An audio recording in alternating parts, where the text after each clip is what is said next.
一滴油都唔使用就可以做到燒鵝咁脆嘅當紅炸子雞啦。Hello， 我係 Steph， 最好係揀嫩雞，裏裏外外抹乾爽先。呢個醃料雖然簡單，但係好好食，記得加翻啲麻油同花生油，特別香。肚裏邊都要塗抹均勻，醃佢2到4個鐘。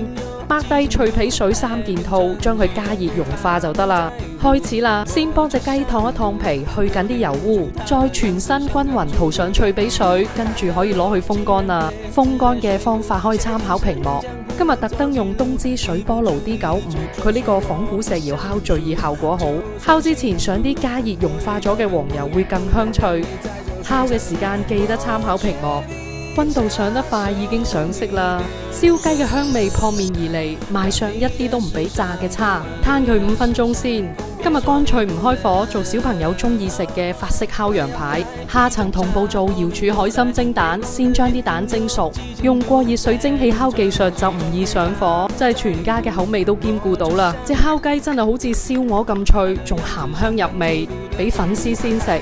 中意嘅你都試下。點咗讚未先？